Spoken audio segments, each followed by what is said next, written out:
Balita mula sa lalawigan sa bawat rehiyon ng ating bayan.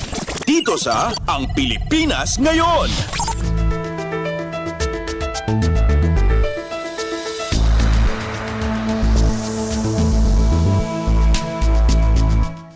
Dumako na tayo sa ating regional news. Unahin natin ang mga balita mula sa rehiyon ng Luzon. Mula sa Dagupan Municipal Operations Office ng 4Ps sa bayan ng Lingayen, Pangasinan, nakasungkit ng mga pagkilala mula sa DSWD Field Office 1. Ang detalye ng balitang ito mula kay Ruel de Guzman. Akaawat na Duaran Award manla po Department of Social Welfare and Development o DSWD Field Office 1 so Pantawid Pamilyang Pilipino Program o 4Ps Municipal Operations Office Jad Valley na Lingayen. Luyag na Pangasinan. Kay iba saya so highest compliance rate in education program condition kasumpalan. Ya kagamor sa abitnan opisina na sang katagayan niya marka panunor o compliance rate para aspeton edukasyon ya 4Ps manlapo period 5 na 2023 hanggang period 3 na 2024. Sa kimot yanala na opisina, so most innovative municipal operations office para nan durumaran inobasyon ya ginawa da ang pianman maliw ya maayos tan epektibo so pan-implementa na 4Ps adabitlan baloy.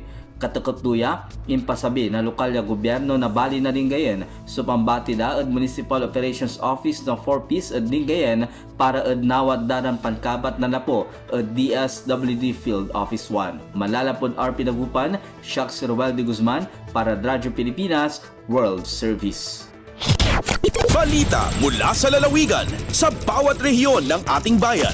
Dito sa Ang Pilipinas Ngayon.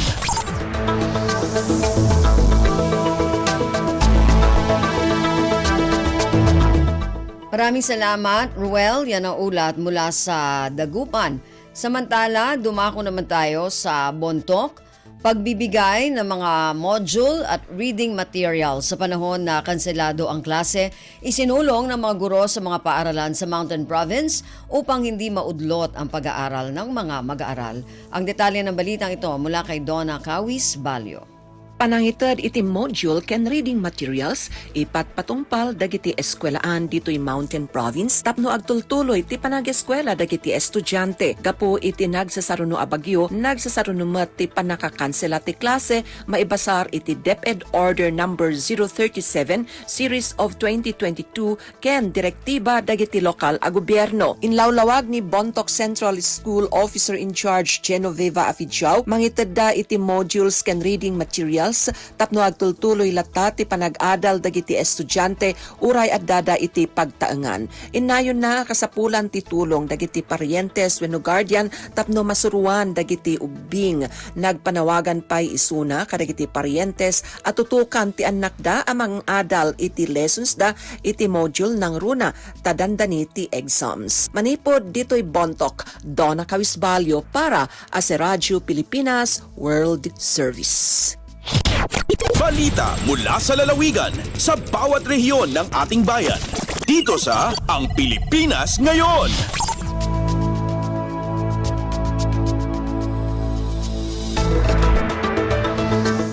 Maraming salamat, Donna. Yan ang ulat mula sa Bontoc. Samantala, dumako naman tayo sa Lucena.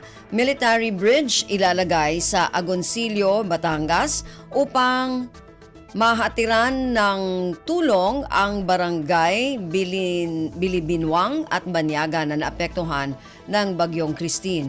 Ang detalye ng balitang ito mula kay May Formaran. Ilalagay ng Philippine Army ang military bridge para marating ng tulong ang barangay Bilibinwang at Banyaga sa Agoncillo, Batangas na lubhang naapektuhan ng Bagyong Christine. Ayon sa pabatid ng Agoncillo, Batangas LGU, inihayag ni Mayor Attorney Cinderella Belinton Reyes ang paglalagay ng military bridge sa Sitio Sandal na Bato para magsilbing tawiran. Ayon naman sa Philippine Army, ang itatayong military bridge ay yari sa bakal at dinisenyo para maging pansamantalang tawiran. Makakatuwang ng LGU at ng Philippine Army ang DPWH District 3 sa lalawigan ng Batangas PCG at ang PNP Agoncillo sa paglalagay ng military bridge. Kabilang ang lansangan ng Bilibinwang at Banyaga na nasira dahil sa lakas ng agos ng tubig baha sa kasagsagan ng Bagyong Christine noong nakalipas na buwan ng Oktubre. Mula sa lungsod ng Lucena, May Formaran, Radyo Pilipinas World Service. Balita mula sa lalawigan sa bawat rehiyon ng ating bayan. Dito sa Ang Pilipinas Ngayon.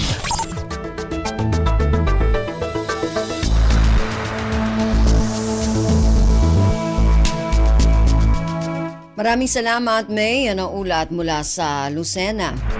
Dumako naman tayo sa Palawan. Ramon V. Mitra Sports Complex sa lungsod ng Puerto Princesa patuloy na isinasailalim sa renobasyon para sa 2024 Palarong Batang Pinoy. Ang detalye ng balitang ito mula kay Damian Lacasa Jr.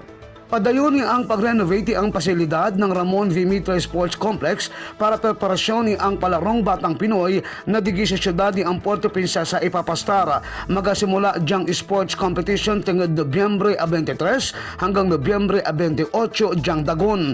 Ingkon ni Puerto Princesa City Sports Director Attorney Gregorio Rocky Austria na marapit ding matapos ang pag-renovate ang tarta ng oval hasta ang simula rin ang renovasyon ang bubong ang volleyball court. Makon ni Austria, sarado muna sa mga tao ang swimming pool para sa pagpipintura tungod pag-ayos andang comfort rooms. Ingkon ni Austria, naaabot sa 11,600 mga atleta ang mga magapartisipante sa ingkong palaro, 1,000 mga coaches at athletic officials at isama para ang mga kaanak ang mga atleta. Agalindigi ang siyudad ang Puerto Princesa, Damian Lacasa Jr. para sa Radyo Pilipinas World Service. Balita mula sa lalawigan sa bawat rehiyon ng ating bayan. Dito sa Ang Pilipinas Ngayon.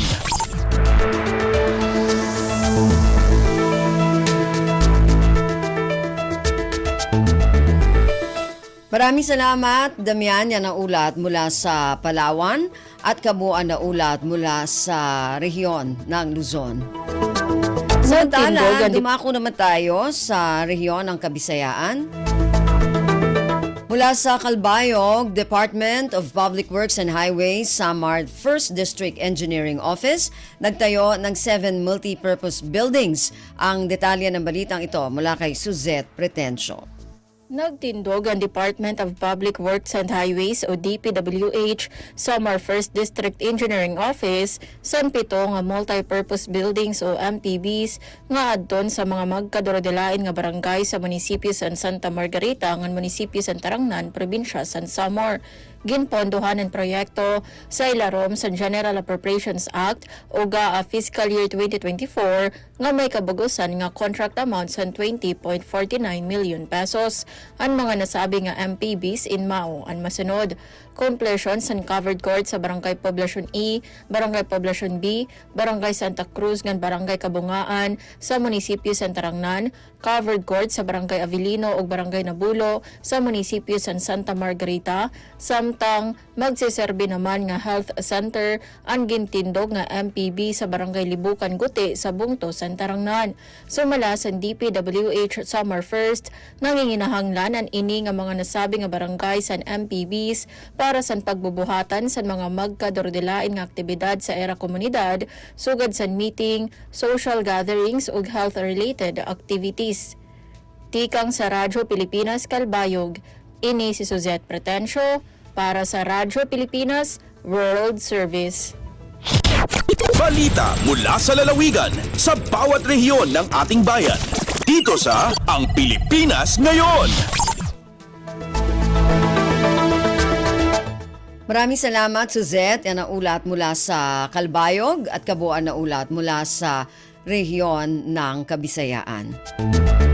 Samantala, dumako naman tayo sa rehiyon ng Mindanao mula sa Tandag, Regional Children's Congress nakatakdang ganapin sa lungsod ng Tandag, Surigao del Sur.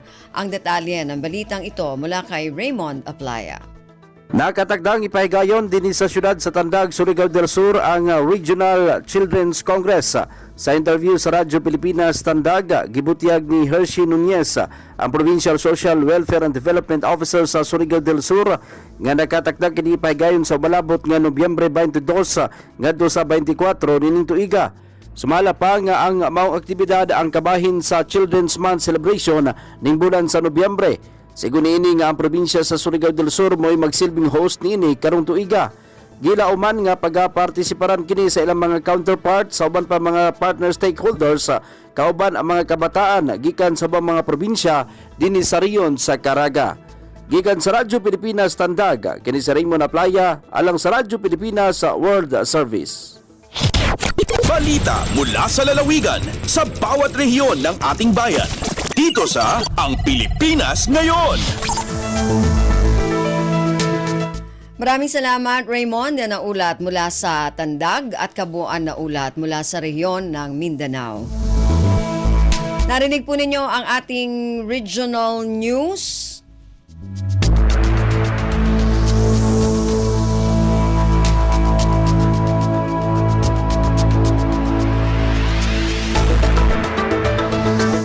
Okay, meron pa tayong regional news mula naman sa Hulo pala. Ayun, Sports Fest ng 11th Infantry Division, umarangkada na.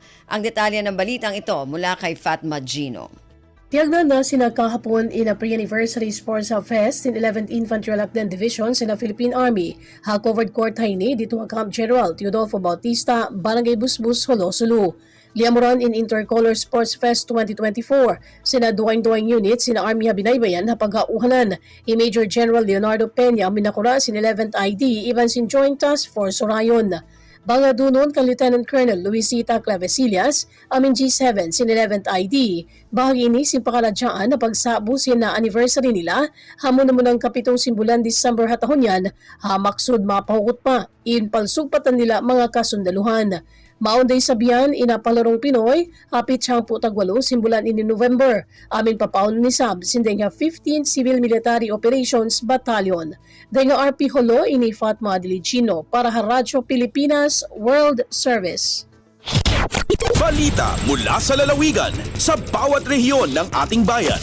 Dito sa Ang Pilipinas Ngayon.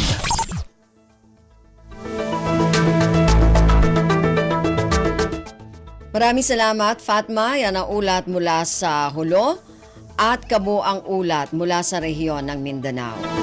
Sigurado na ba talaga kabuang ulat na? Okay, kabuang ulat na po talaga.